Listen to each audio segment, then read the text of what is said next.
this YouTube channel.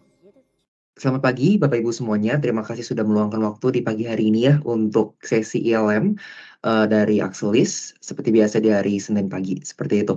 Nah, jadi di pagi hari ini aku sebagai pembicara akan membawakan mengenai salah satu topik mungkin ya yang aku nggak tahu apakah dari BA dan PM dari Axelis itu sudah mengetahui atau belum, namun ini merupakan salah satu metode yang menurutku cukup menarik buat dibawa di sesi LM seperti itu, yang mana ini memang sangat amat related dengan project management seperti itu. Nah, jadi yang akan aku bawakan hari ini adalah mengenai metode Moscow Prioritization atau MSCW sebenarnya ya. Kalau yang karena kita lihat yang 4 huruf itu tuh di-capitalize gitu karena memang itu yang akan menjadi fokus kita. Tapi untuk disingkat itu Moskow gitu ya. Jadi mungkin a bit sama dengan kota yang ada di Rusia seperti itu ya. Nah, jadi ini adalah salah satu strategi cerdas untuk mengelola scope, budget dan juga timeline proyek yang memang sangat amat dekat relasinya dengan ITBA atau BA in general dan juga dengan project manager atau product manager seperti itu. Nah, jadi mungkin kalau untuk di pembukaan pertama, aku ingin menanyakan sedikit pertanyaan retorika untuk teman-teman karena kayak ini pasti hampir semuanya, terutama teman-teman BA dan PM pernah mengalami ya seperti itu. Contoh ketika misalkan dari klien kita atau dari stakeholders atau dari user itu banyak misalkan kita udah punya scope ya yang memang sudah dapat dari awal, namun tiba-tiba ada tambahan scope tapi tidak bergerak tanggal go live-nya atau tanggal rilisnya seperti itu, sehingga kayak kita sempat berpikir atau kita tetap wondering apakah semua scope ini tetap bisa kita kerjakan dalam jangka waktu yang memang sudah disediakan seperti itu, yang mana there will be a point di mana BA dan juga PM itu akan agree bahwa oke, ini kalau dimakan semuanya ini nggak akan bisa selesai, ini nggak akan bisa deploy di tanggal X misalkan, misalkan in the next 3 months gitu ya, itu nggak akan selesai. Nah, disinilah titik di mana Moskow ini bisa digunakan untuk bisa mencegah yang namanya scope creep, aku akan jelaskan nanti di ujung, dan juga untuk membantu prioritisasi atau yang mana sih yang mau dikerjain duluan biar semuanya tetap bisa dikerjakan, tetap viable produknya, stakeholders juga bisa menyelesaikan pain point mereka terutama dalam bisnis proses mereka, dan juga yang pastinya tidak membuat scope creep itu atau membuat timeline jebol seperti itu ya. Oke, aku akan langsung next ke next slide gitu ya. Nah, ini yang tadi aku sudah bilang, jadi untuk mengenal Moskow, jadi Moskow itu tuh apa? Moskow itu adalah salah satu singkatan atau abbreviation yang dibuat oleh, mungkin aku sedikit jelaskan sejarahnya, seseorang bernama Daiklek. Nah, jadi Daiklek ini adalah European gitu ya, dia bekerja di Oracle saat itu, dan dia adalah salah satu software management expertnya, atau mungkin aku bisa bilang mungkin setara dengan general manager mungkin di sana ya.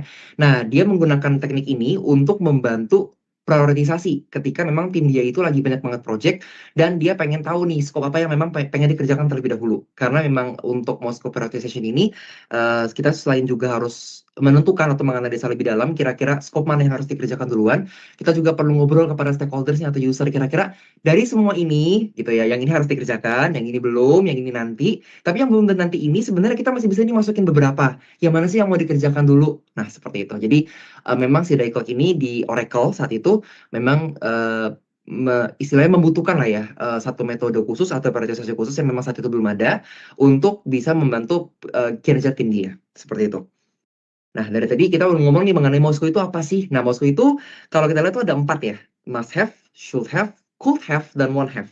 MSCW gitu ya. Nah, ini adalah lebih ke level prioritisasi mana scope yang harus dikerjakan to the point si sistem ini bisa viable atau hanya sekedar untuk pemanis saja, menyenangkan stakeholders atau user seperti itu. Nah, jadi untuk yang pertama ini adalah yang paling krusial atau yang paling kritikal, yang mana kalau must have ini tidak dikerjakan, maka sistemnya sama sekali like ada atau nggak ada sama aja bohong. Jadi kayak dia will not work dan tidak akan solve pain point-nya dari user seperti itu. Nah, jadi ini adalah mungkin fitur non negosiasi. Tanpa fitur-fitur ini proyek dianggap gagal atau tidak legal. Jadi selain berhubungan dengan feature, biasanya fitur-fitur ini juga berhubungan dengan regulasi ke pemerintah ya. Contoh kalau bank atau kita mau bikin sistem yang berhubungan dengan finance financing, kredit, itu harus banget ke OJK atau mengikuti rules-nya OJK. Kalau kita mau bikin sistem pembayaran atau banking, itu harus pasti connect ke BI, ke KRIS, atau ada something else di balik itu, yang mana kalau itu nggak dikerjakan, maka proyeknya tidak akan bisa dilakukan. Seperti itu. Nah, kemudian di bawah satu tingkatan itu adalah should have. Nah, ini adalah fitur penting, namun tidak vital. Bisa ditunda jika ada kendala waktu yang sangat mendesak. Jadi misalkan contoh fiturnya itu, nanti mungkin aku akan jelasinnya di belakang aja ya, biar nggak terlalu pusing. Tapi ini fitur ini itu kalau nggak ada sebenarnya nggak apa-apa. Tapi kalau ada itu bagus banget. Nah gitu. Kalau nggak ada nggak apa-apa. Tapi kalau ada dia bagus banget. Tapi kalau memang waktunya nggak cukup nggak dikerjain nggak apa-apa. Gitu. Itu yang should have. Nah kemudian nextnya ada could have atau ini fitur adalah yang meningkatkan kepuasan, tapi tidak mengganggu fitur utama. Ini lebih ke arah pemanis yang tadi aku bilang ya. Jadi kayak mungkin yang paling gampang tuh dark mode. Jadi kalau sistem teman-teman itu sudah punya misalkan, oh layoutnya putih gitu ya, usualnya kan memang memang putih atau basic colornya putih. Kemudian si user itu pengen ada dark mode atau bahasa, misalkan ID or EN gitu ya, Indonesia or English. Itu kan sebenarnya nggak terlalu penting banget ya, pemanis aja gitu. Ya mana sebenarnya kalau misalkan fitur must have dan should have sudah dikerjakan, nggak perlu dulu benda itu gitu. Itu nanti aja bisa jadi CR atau memang nanti dikerjakan bareng sama project lain. Jadi kayak disisipin lah gitu fiturnya. Kan ada beberapa kasus yang seperti itu ya. Nah, terakhirnya adalah one half. Ini adalah fitur yang disepakati untuk tidak dikerjakan dulu di project tersebut atau nanti-nanti kita nggak tahu kapan gitu ya, belum ada timeline-nya, belum ada plan-nya, untuk menjaga fokus tim dan juga istilahnya biar stakeholders ini nggak terlalu bombard gitu ya dengan fitur yang juga terlalu banyak. Karena terutama kalau orang-orang awam atau stakeholders awam, mereka kalau fiturnya terlalu banyak itu mereka akan overwhelmed dan itu akan butuh text time atau butuh waktu untuk mereka bisa menyesuaikan. Oke. Anyway, kalau ada pertanyaan langsung kalau mau dipotong silakan ya. Nah, kemudian aku akan jelaskan mungkin one by one untuk setiap prioritisasi itu gitu ya. Nah, ini adalah must have atau jantung atau the heart of the project. Jadi tanpa ini ya istilahnya kayak manusia aja, tanpa jantung ya we will die gitu ya. Nah, jadi di sini itu ada beberapa kriteria. Yang pertama adalah non-negotiable. Jadi dia non negosiasi. Jika satu poin saja itu nggak ada, maka dia nggak bisa rilis. Contoh yang tadi aku bilang, dia adalah aplikasi banking, nggak ada payment gateway, ya ngapain dibikin gitu kan? Kayak ya, it won't work gitu. It won't work. It can be used by anyone. Ya nggak bisa gitu. Kemudian yang kedua ini adalah salah satunya adalah fitur yang mencakup yang tadi aku bilang kepatuhan hukum, mencakup regulasi, keamanan data, atau juga standar minimum industri. Contoh mungkin yang pernah aku hands on untuk bikin, yang mungkin teman-teman mungkin pernah dengar ya, yang berhubungan dengan TAM, itu adalah project PELS, PDP, Personal Data Protection. Nah, itu kan ada aturan dari pemerintah ya, yang mana kita harus melindungi data-data personal dari data yang ada di dalam database. Contohnya adalah data email, nomor telepon, NIK gitu, beberapa data personal, alamat yang memang bisa digunakan oleh orang tidak bertanggung jawab untuk memimik menjadi orang lain. Nah, itu salah satunya adalah yang harus diatur ya secara regulasi hukum. Dan yang ketiga ini adalah keberlangsungan atau continuity, yang mana dia akan menjawab masalah utama user atau pain point. Kalau si fitur itu tidak menjawab pain point, maka ya what's the point atau fitur itu dibuat gitu ya. Contoh misalkan kita membutuhkan banget nih fitur yang bisa mempercepat proses accounting atau mempercepat proses ya accounting paling paling gampang ya.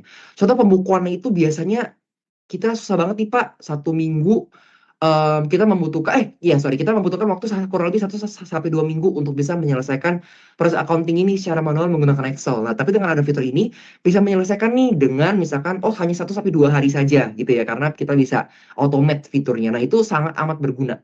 Nah, itu kalau bisa sudah masuk dalam yang must have gitu. Dan pasti stakeholders akan menginfokan kepada rekan-rekan PM dan juga BA kalau memang misalkan ada pain point yang benar-benar mereka kayak aduh ini harus benar-benar diselesaikan dulu karena ini benar-benar mengganggu nih flow progress atau bisnis proses kita gitu ya. Kalau ini sangat bisa dibantu, ini akan sangat membantu.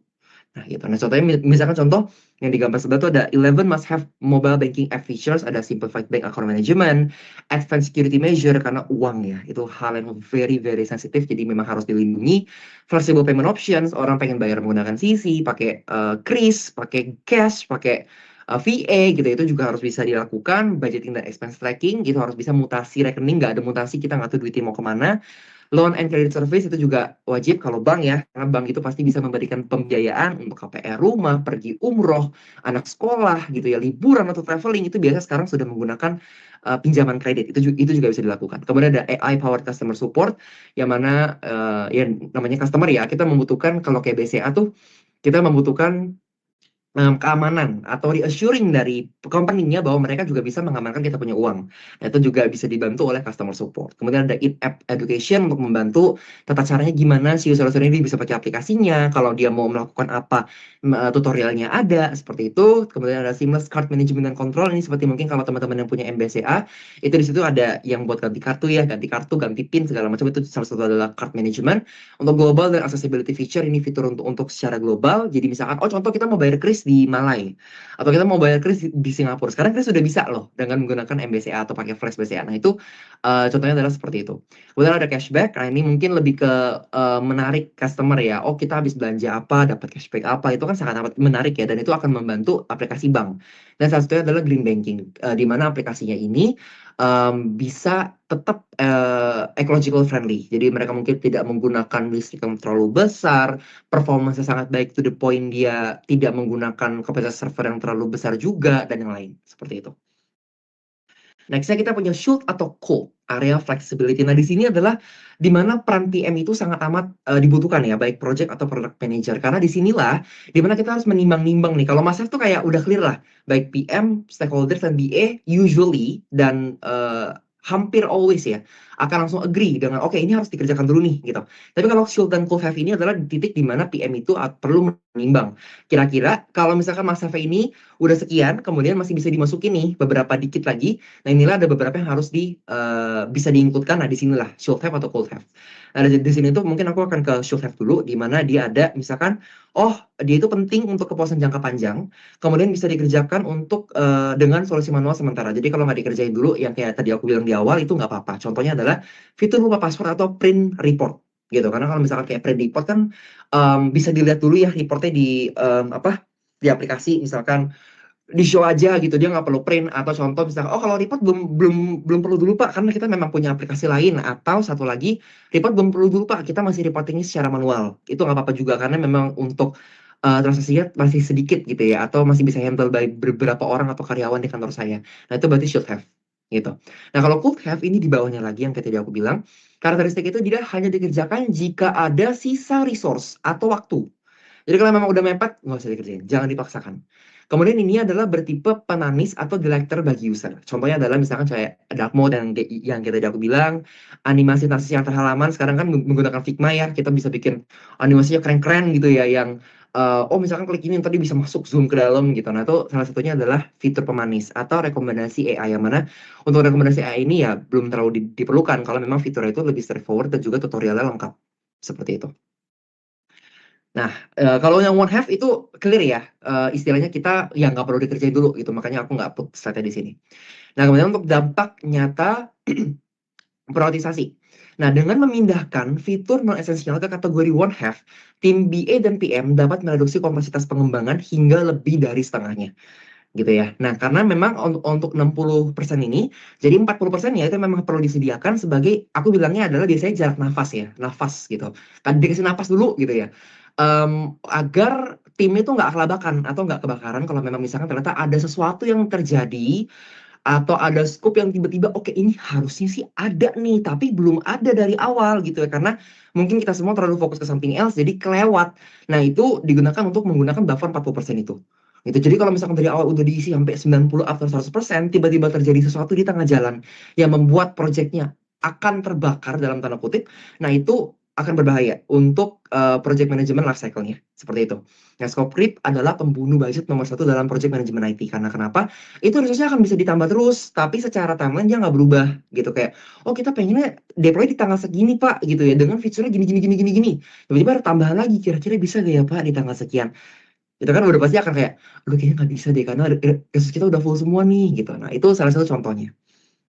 Nah, next adalah kasus nyata ya. Aku akan memberikan real case, dan tapi mungkin dari awal sudah beberapa kali ada beberapa sedikit real case ya. Aplikasi e-commerce membedah priority dalam rilis MVP atau minimum viable product. Ini bukan most valuable person ya, tapi minimum viable product adalah ketika poin di mana fitur-fitur itu ketika masuk dalam produk dan tiba-tiba berhenti tengah jalan, fitur itu tetap bisa dipakai. Jadi kayak mungkin ya kurang lebih kayak gitu ya. Oke, nah ini adalah matrix fitur MVP atau minimal viable product untuk aplikasi e-commerce. Salah satunya adalah beberapa fitur-fitur dan ada kategori-kategorinya dengan alasan justifikasi dari BA ataupun PM. Contoh, sistem pembayaran gateway. Itu must have, karena tanpa pembayaran tidak ada transaksi bisnis. Next, pencarian produk atau search. Itu should have jadinya, karena user bisa mencari manual di kategori, scroll, scroll, scroll, atau pakai filter. Tapi mereka nggak ada tombol search dulu, itu masih bisa. Dia memang penting dan krusial, tapi kayak kalau nggak ada sebenarnya masih bisa gitu. Jadi kayak bisa disisipin lah gitu kalau memang ada waktu yang tadi aku bilang di buffer 40% itu. Kemudian ada voucher dan kode promo. Ini could have. Ya, ini kalau ini lebih untuk tim marketing kayak iya, dapatkan produk 40%, promo 15% dengan pembelian begini barang gitu ya. Itu marketingnya untuk marketing sangat amat bagus gitu. Untuk tim sales sangat amat bagus karena bisa meningkatkan itu. Tapi aplikasi tetap bisa berjalan tanpa adanya diskon.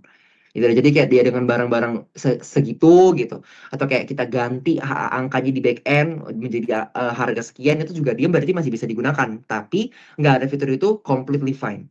Nah, yang terakhir adalah fitur live chat streaming gitu ya. Karena kayak live chat itu belum terlalu penting. Kalau terutama live chat streaming ya, dimana mungkin ini dia bisa one on one dengan user itu untuk ngobrol langsung atau misalnya pakai telepon atau pakai video call, itu kayak belum penting banget karena kayak ya by chat masih bisa, by email masih bisa, customer service-nya juga masih bisa dijawab. Nah, ini adalah terlalu mahal untuk tahap awal atau minimum viable product. Biasanya ini adalah di fase 1 gitu. Yang mana biasanya untuk live chat kan kayak fase 3, fase 4, fase 5 ketika memang dia itu sudah stable enough, marketingnya sudah oke, masyarakat sudah tahu aplikasinya apa, baru dibikin live chat.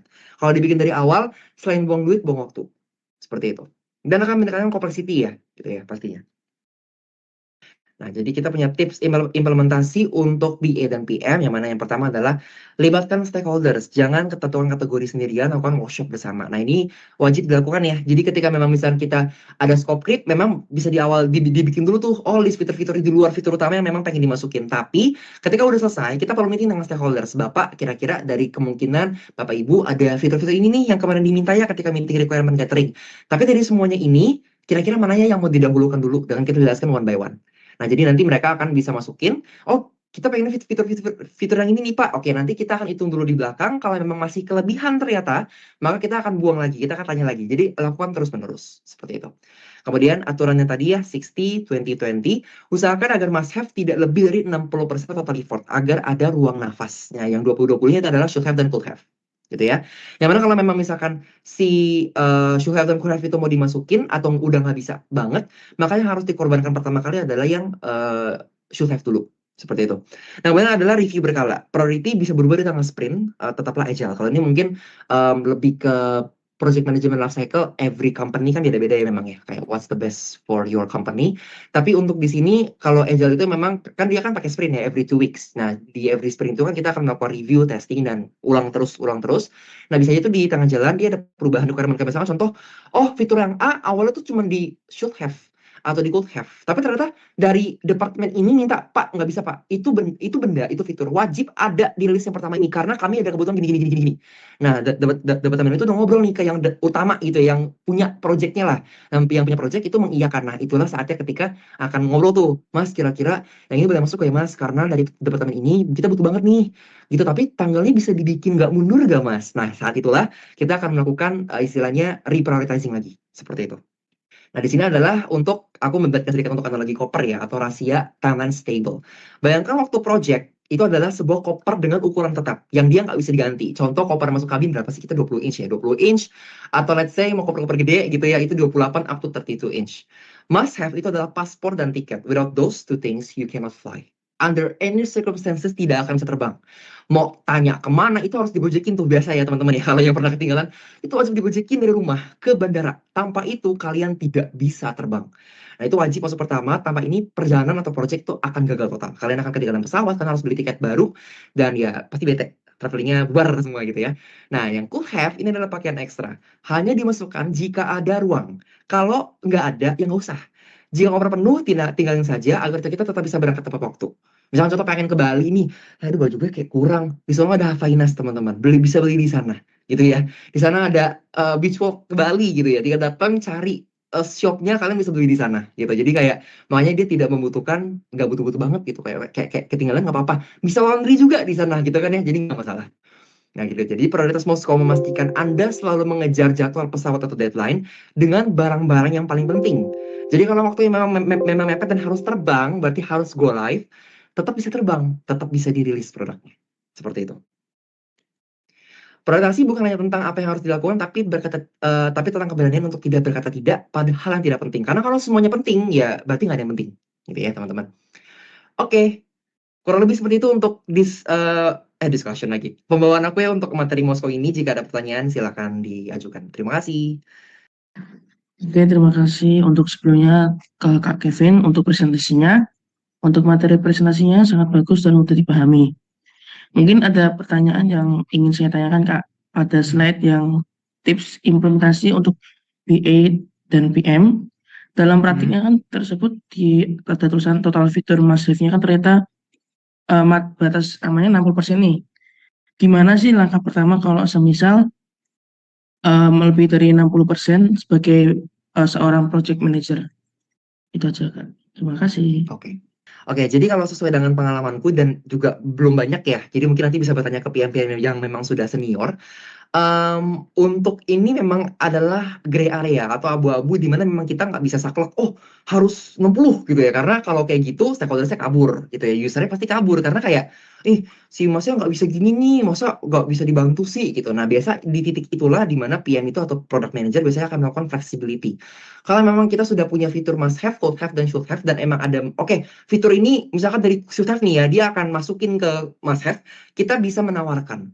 Contoh, Ibu, fitur A dari should have, dari Ibu kan mau ya, tapi kan memang dari kita kan ini di luar dari scope yang memang sudah diinfokan kepada tim marketing atau ke tim pre-sale seperti itu. Nah, ini kalau mau dimasukin tetap boleh kok Ibu, tapi untuk fitur yang ini kita nggak kerjakan dulu ya Ibu, jadi kita barter. Jadi kita lakukan dengan barter, karena si user ini kalau kita kasih tahu bahwa oke, ini Bu kalau memang pengen dikerjakan semua, saya bisa pastikan tidak akan bisa jebol.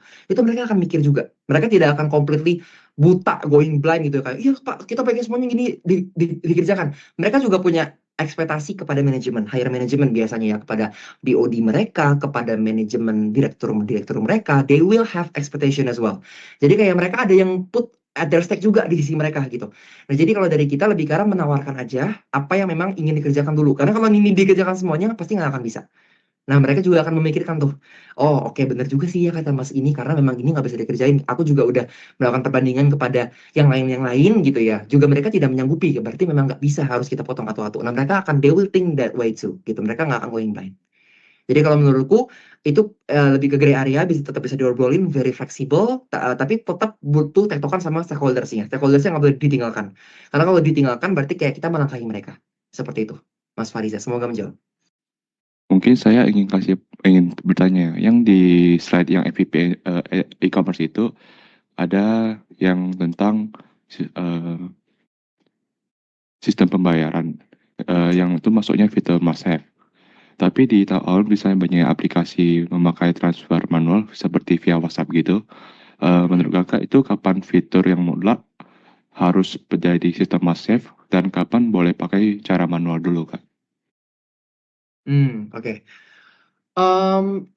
Supposedly mungkin seperti yang tadi aku infokan, the moment user itu info di awal banget, ini awal, dia sudah menginfokan bahwa Pak kami mau mengganti nih Pak, jadi kita bisa transfer manual nih Pak, tapi kami tuh susah nge-track, ini nggak ada dia punya information mengenai what is it called, rekonnya ya, bukti rekonnya tuh nggak ada, kita nggak tahu uang ini datang dari mana, orang ini yang transfer siapa, kami bingung gitu. Kira-kira bisa dibantu gak ya Pak? Dibikin biar lebih gampang. Itu the point, itu dia udah bilang, itu berarti Mas F. Contoh transfer manual. Kalau misalkan kita pergi traveling, terus transfer manual, teman-teman, misalkan contoh travelingnya mungkin nggak sama teman-teman ya, tapi lebih karena mungkin sama orang tua murid, mungkin buat guru-guru. Orang tua murid sekolah, kemudian mereka melakukan transfer. Gitu ya. Transfer itu misalkan DP dulu 50% di awal, nanti pas setelah traveling 50% di akhir. Itu akan bingung tuh, orang tua muridnya 100, terus mereka transfer semuanya, dan tidak semuanya memberikan notes di bawahnya. Itu kan agak susah ya, kayak aku sebagai tim accounting dari sekolah itu untuk ngecek ini bapak siapa yang udah bayar, anaknya siapa ya yang udah bayar, itu akan susah. Itu pain point. Kalau kita salah ngasih nama, salah nge-match nomor rekening siapa sama siswa siapa, itu akan PR loh. Kan kayak, ih pasti udah bayar, anak saya udah lunas, ini kenapa dibilangnya belum lunas? PR. Kredibilitas itu pasti akan nanti dipertaruhkan, gitu ya. Nah itu berarti pain point tuh. Karena tanpa itu brand sekolah rusak, event sekolah susah, accounting PR, itu pain point udah 3 loh. Nah itu berarti udah must have. Dengan adanya fitur VA, fitur kris, fitur something, itu akan langsung masuk. Ini atas pembayaran siapa, jam berapa, nomor rekening siapa, pembayarannya 50% atau berapa. Mungkin nanti bisa juga dibikin kalau pakai payment gateway jadi reminder untuk pembayaran sisanya. Nah, gitu. Contohnya adalah seperti itu. Jadi ngeliat dulu kapan si user ini, dia dibilang nih pain point-nya kapan. Lebih ke situ ya, when. Atau sebenarnya di awal project pun bisa tuh ada pain point baru yang kayak, Pak, saya baru mau info, saya lupa nih mau bilang ini. Ini ada fitur ini juga Pak yang penting. Yang mana fitur ini harus dikerjain juga Pak, tapi maaf kami nggak lupa ngomong pas di awal ketika kita lagi tektokan gitu ya sama tim marketing. Saya lupa bilang, tapi ini harus dikerjain ya Pak. Nah, itu biasanya tuh di awal-awal. Kalau di akhir itu kita ngetekan akan lebih gampang karena ini kayak, oh, Ibu ini kita udah berjalan projectnya, ini kalau dimasukin maka nggak bisa nih Bu harus mundur. Negosiasinya akan lebih gampang. Shifting power-nya lebih kuat di kita, di tim project dan juga dari consulting-nya gitu ya, dibanding di usernya. Karena usernya memang, ya kita udah agree nih dari awal gitu ya, udah dikerjain, tapi ini tetap nggak bisa, tapi tetap mau dimasukin dulu. Nah gitu. Lebih gitu sih, lihat dulu information itu diinfokan pas di kapan. Kan. Jadi kalau nanti information itu diinfokannya di tengah-tengah atau mendekati testing, mendekati go live, biasanya itu sudah pasti nggak bisa dikerjain. Karena memang udah nggak bisa. Gitu. Terutama yang menggunakan life cycle-nya waterfall ya. Itu definitely nggak bisa. Gitu. Semoga menjawab.